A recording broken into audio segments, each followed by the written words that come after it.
Je suis imam musulman, je suis aussi homosexuel et je ne pense pas du tout que ce soit une contradiction.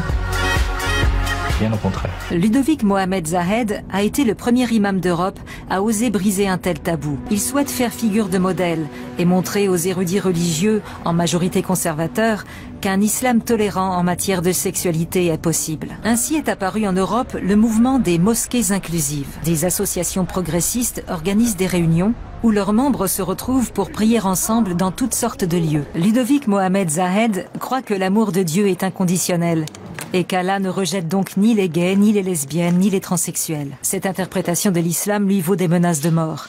Mais il s'en accommode. L'imam prône un islam non dogmatique et non proscripteur. Il considère que chacun doit être libre de construire sa propre relation avec Dieu. C'est pourquoi ici, hommes et femmes peuvent prier ensemble, qu'ils soient homosexuels ou hétérosexuels. Il y a un hadith, donc une tradition orale du prophète, alayhi salatu wassalam, la paix et la bénédiction sur lui, qui dit « Bada al-Islam gharib wa sayaudu gharib », qui peut être traduit par « l'islam a commencé queer, orphelin, étrange ». Ludovic est né dans un pays où l'homosexualité est punie d'emprisonnement, l'Algérie. Là-bas, il a fréquenté une école coranique salafiste. Je l'ai quitté à la madrasa, j'avais 17 ans.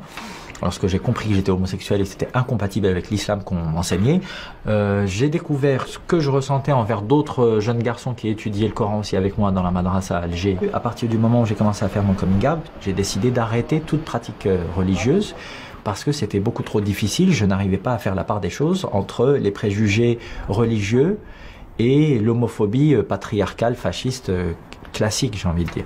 Je pensais encore que c'était à cause de l'islam, que c'était à cause de la culture arabe, et je voulais vraiment mettre autant de distance possible entre moi et cette culture, cette islamité-là. Il lui faudra plusieurs années avant de retrouver confiance en lui et de reprendre le chemin de la religion. Il avait étudié et appris par cœur le Coran. Mais en le relisant, il constate que nulle part l'homosexualité n'y est interdite ou punie de mort. La plupart des gens, tous, qui vont condamner l'homosexualité, vont justifier leur homophobie, a posteriori, par certains versets du Coran qui, selon eux, pourraient référer à l'homosexualité.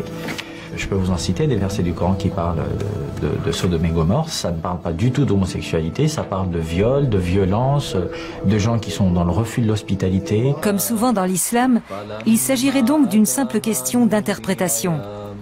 Alors, tel un prédicateur itinérant, Ludovic Mohamed Zahed diffuse sa version des faits à travers toute l'Europe, par le biais de conférences et de cercles de prière. Ibrahim Mogdad a 30 ans et il a renoncé à l'islam, convaincu que jamais cette religion n'acceptera les gays. Il y a 1 an et demi, il a fui le Liban pour rejoindre Cologne. Il est hébergé ici par Ina, la cofondatrice d'une association d'aide aux réfugiés homosexuels, en attendant d'obtenir son permis de séjour. Au Liban, son homosexualité lui a valu d'être emprisonné. Il vivait constamment dans la peur. Il nous convie à un dîner Sofra. Il s'agit de repas conviviaux mensuels entre réfugiés musulmans. Une grande majorité des participants ont fui leur pays. Chez eux, la plupart ont subi des exactions, presque toujours perpétrées au nom de l'islam. Ibrahim ne mettra plus jamais les pieds dans une mosquée traditionnelle comme celle-ci à Cologne. Et selon lui, l'islam libéral prôné par Ludovic Mohamed Zahed est une utopie. De tels groupes libéraux sont impensables dans les pays arabes. En Europe, on dispose d'une liberté d'interprétation. Mais le véritable islam est celui prôné en Arabie Saoudite, en Égypte ou en Iran. Ces pays sont régis par la charia, la loi islamique.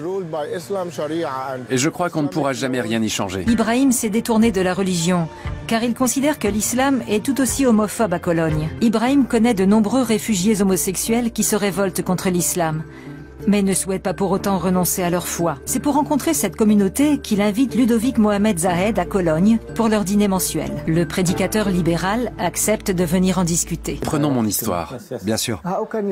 On m'a jeté du 3e étage. Et alors que je gisais au sol, celui qui venait de me pousser vociférait au-dessus de moi « Tu n'es pas un musulman. Tu salis l'islam. Tu mérites la mort. » Allahu Akbar, Allahu Akbar. Comment pourrais-je pratiquer cette religion dans une société où on me hait précisément à cause d'elle? On en reparle ce soir. Maria. Dans leur pays d'origine, les réfugiés ont connu un islam dogmatique, dont les règles strictes dictent ce qui est bien ou mal. Ils attendent à présent que l'imam en fasse autant. C'est vrai que si deux hommes couchent ensemble, le trône de Dieu va trembler? C'est dans un hadith? Quand un homme aime un autre homme, le trône de Dieu ne tremble pas. C'est impossible. Je ne comprends pas ça. Je ne parle pas d'amour, mais de deux hommes qui ont des relations sexuelles. C'est tout aussi impossible. Cette croyance est infondée. Si deux hommes s'aiment, ils ne vont pas faire trembler le trône de Dieu. Comment un être humain amoureux de surcroît pourrait-il faire ça? C'est un mensonge. Moi, je leur dis, je ne suis pas l'imam qui va vous dire ça c'est halal, ça c'est haram, tout est clair et net et précis, parce que c'est compliqué. Et chacun doit se faire son propre avis. Sinon, on aura les mêmes problèmes dans 20 ans, dans 30 ans, dans 40 ans. C'est le dogmatisme, le patriarcat, les représentations binaires comme ça, black ou white, qu'il faut casser. Cette conception de l'homosexualité nous plaît. Mais nous ne représentons pas plus de 5% du monde musulman. Comment convaincre les 95% restants de partager ce point de vue? Merci d'être venu. C'était vraiment très sympathique. Je suis content de t'avoir rencontré et d'avoir eu l'occasion de découvrir ta vision de l'islam. Oui, ma vision. C'est ça, ta vision.